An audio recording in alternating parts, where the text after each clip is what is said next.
رات کے 11 بجے وہ سنسان اور اندھیرے میں لپٹی سڑک پر تیزی سے گاڑی بھگائے چلا جا رہا تھا۔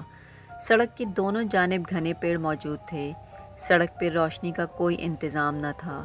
اس نے گاڑی کی ہیڈ لائٹس مسلسل آن رکھی ہوئی تھیں، جن کی روشنی میں ماحول اور ہیبت ناک لگ رہا تھا۔ ابھی اس نے ایک موڑ کاٹا ہی تھا کہ اسے ہیڈ لائٹس کی روشنی میں ایک بڑھیا سڑک کنارے بیٹھی نظر آئی۔ وہ حیران ہوا کہ اس وقت اس سنسان سی جگہ پہ یہ بوڑھی خاتون کیا کر رہی ہیں۔ اس نے اس کے پاس جا کر بریک لگائی اور نیچے اتر آیا۔ وہ اس بوڑھی عورت کے پاس گیا اور دیکھا کہ اس کے قریب زمین پر کچھ شاپرز پڑے ہوئے تھے۔ اماں جی، آپ اس وقت یہاں کیا کر رہی ہیں؟ اس نے شائستگی سے سوال کیا۔ بوڑھی عورت نے سر اٹھا کر اسے دیکھا۔ آج پہلی بار پوتے کی سالگرہ منانے کا سوچا تھا اور اس کے لیے سامان لینے چلی آئی۔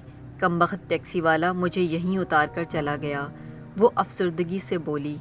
اسے بہت افسوس ہوا۔ اس نے آگے بڑھ کر شاپرز اٹھا لیے۔ اماں جی، میں آپ کو آپ کے گھر چھوڑ دیتا ہوں۔ اس نے بوڑھی عورت کو اپنے ساتھ فرنٹ سیٹ پر بٹھا دیا۔ کیا نام ہے تمہارا اور تم اس وقت کہاں جا رہے تھے، وہ بھی اس خراب موسم میں؟ کچھ دیر گزرنے کے بعد بوڑھی عورت نے اس سے سوال کیا۔ میرا نام زاہد ہے، آج آفس سے لیٹ نکلا تھا، شارٹ کٹ لیتے ہوئے اس راستے پر نکل آیا۔ اس نے جواب دیا تو وہ زاہد کو راستہ بتانے لگی۔ چند کلومیٹر آگے جانے کے بعد اسے درختوں میں جھاڑیوں کے بیچ میں ایک پرانی حویلی نظر آئی۔ بس بیٹا، اس حویلی کے پاس گاڑی روک لو۔ زاہد نے گاڑی کو حویلی کے گیٹ کے پاس لے جا کر روک دیا۔ آؤ بیٹا، تم بھی کچھ دیر ہماری خوشی کا حصہ بن جاؤ۔ زاہد انکار کرنا چاہتا تھا، مگر جانے کیوں وہ ایسا نہیں کر پایا۔ وہ گاڑی سے نیچے اتر آیا۔ اس بوڑھی عورت کی یہ حویلی خاصی بلند و بالا تھی، جس کا رنگ بوسیدہ ہو چکا تھا۔ بہت ساری جگہوں پر کائی جم گئی تھی۔ اندھیرے میں وہ کسی بھوت بنگلے جیسی لگ رہی تھی۔ وہ عورت جلدی سے میز پر چیزیں سیٹ کرنے لگی۔ زاہد بھی اس کی مدد کرنے لگا۔ اماں، آپ اکیلی رہتی ہو؟ نہیں بیٹا، میرا ایک پوتا بھی ہے۔ کچھ سال پہلے میرا بیٹا اور بہو ایک ایکسیڈنٹ میں فوت ہو گئے۔ اب میں اور میرا پوتا یہاں رہتے ہیں، اور افسردہ ہوئی۔ اللہ پاک ان کی مغفرت کرے، بہت افسوس ہوا۔ اچھا تم یہاں بیٹھو، میں اپنے پوتے کو لے آتی ہوں۔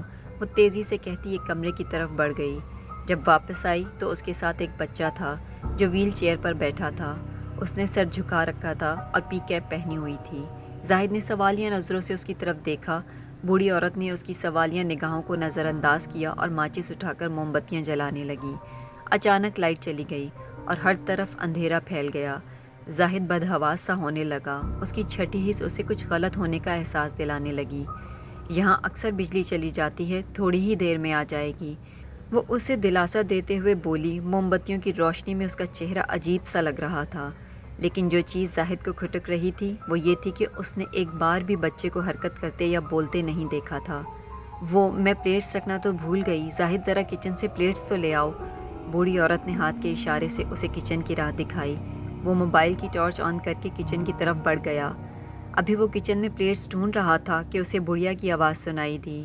Happy birthday to you, happy birthday to you. وہ مختلف خیالات میں گم کھڑا تھا جب اچانک سے کسی نے پیچھے سے اس کے کندھے پر ہاتھ رکھا تو وہ اچانک چونک کر پلٹا۔ وہ بوڑھی عورت اس کے بالکل پاس کھڑی تھی۔ اتنی دیر کر دی، جاؤ میں پلیٹس لے آتی ہوں۔ اب زاہد بدحواس ہونے لگا تھا۔ وہ چپ چاپ آ کر بچے کے پاس بیٹھ گیا۔ اس کو ایک خیال آیا۔ اس نے بچے کی تھوڑی پہ ہاتھ رکھا اور اس کا چہرہ بلند کر کے اسے مخاطب کیا۔ بیٹا، آپ ایسے کیوں بیٹھے ہیں، کوئی بات کریں؟ مگر جیسے ہی زاہد کی نظر اس پہ پڑی، اس کی ریڑھ کی ہڈی میں ایک سرد لہر دوڑ گئی۔ اس بچے کا چہرہ خون میں لت پت تھا اور ماتھے پہ ایک گہری چوٹ تھی اور اس کی آنکھیں بھی بند تھیں۔ زاہد نے تیزی سے اس کی نبض چیک کی تو اس کا دل دھک سے رہ گیا۔ وہ بچہ مرا ہوا تھا۔ زاہد جلدی سے بھاگتا ہوا حویلی سے باہر نکل آیا اور گاڑی سٹارٹ کر کے اندھا دھند بھاگنے لگا۔ گھر پہنچتے ہی وہ بے دم ہو کر اپنے بستر پر گرا۔ جب اس کی آنکھ کھلی تو سامنے وال کلاک پر دن کے 11 بج رہے تھے۔ فریش ہونے کے بعد اس نے چابیاں اٹھائیں اور پولیس اسٹیشن پہنچ گیا۔ زاہد نے سارا قصہ انسپکٹر اشرف کے گوش گزار کیا تو وہ فوراً اپنی ٹیم لے کر اس طرف نکل پڑے۔ ایک کمرے کا جائزہ لیا گیا تو اندر کا منظر دیکھ کر ان کی آنکھیں پھٹی کی پھٹی رہ گئیں۔ سامنے بیڈ پر ایک بچے کی خون میں لت پت لاش پڑی تھی۔ اس کے سرہانے ایک بڑھیا بھی مری پڑی تھی۔ گھر کی تلاشی لینے پر سیڑھیوں کے پاس کافی سارا خون نظر آیا جو شاید اس بچے کا تھا۔ وہ چوٹ اسے سیڑھیوں سے گرنے کی وجہ سے آئی تھی۔ چند دن بعد زاہد کو رپورٹس کے ذریعے پتہ چلا کہ بچے کی موت 3-4 دن پہلے ہو چکی تھی، اور اس موت کے آدھے گھنٹے بعد اس کی دادی کی بھی صدمے کے سبب موت ہو چکی تھی۔ علاقہ سنسان ہونے کی وجہ سے کسی کی توجہ ان کی طرف نہیں گئی۔ زاہد کو ایک تاسف نے آن گھیرا۔